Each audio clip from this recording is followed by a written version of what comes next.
Tonight we're getting an inside look at Odessa Crime Stoppers and how the organization helps keep the community safe. Our Gabriela Meza has the story. Crime Stoppers actually began in Odessa in 1983. It's basically a way for citizens to get involved and help law enforcement with information they may know about crimes. They can stay anonymous, and of course there's always a cash reward. What we find with a lot of people, if they know something about a crime, they don't want to get involved. Part of the reasoning is they don't want to go to court. You know, they don't want people to know it was them that told. So Crime Stoppers came up with a way to make sure any tipster stays anonymous, and the community saw a need met. There was a group of citizens in Odessa that saw the need. The police department, the sheriff's office also saw the need, so they got together and formed Odessa Crime Stoppers. We're told the organization has come a long way from when it was founded. So there's been a lot of advancements, a lot of good things for Crime Stoppers. Of course, we've got websites and social media. We do. Back in the day, we had to wait on a television station to come out and record everything, do everything that we needed, and then we had certain days of the week that it would go on. So if a crime happened on Sunday, we might not get any coverage on it, real coverage on it, until Wednesday or Thursday. Where now with social media, it's instantaneous. You know, it's there immediately. Over the years, Crime Stoppers has proven to be successful. Right now, we're over 10,000 cases that have been solved with the help of a Crime Stopper tip.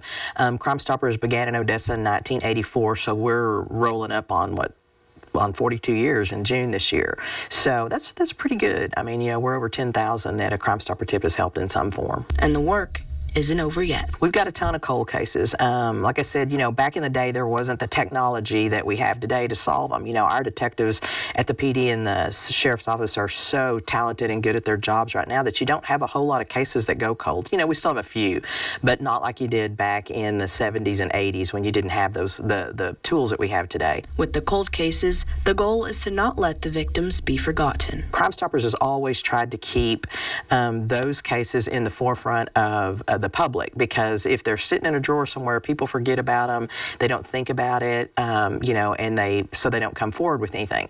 The way we look at it is there may be a case that happened back in 1990 that somebody witnessed. They may have witnessed it as a young adult and they were afraid to come forward. You know, things change. Things change as you grow up. You get your own family, you start to mature, you start to realize that there are family members that need closure, and lifestyles change. And so if we keep those cases out in front of the public, then people who may have seen something back in the day or knew something back in that day are a little more comfortable coming forward. Overall, the goal of Crime Stoppers is to make sure this community is the safest it can be.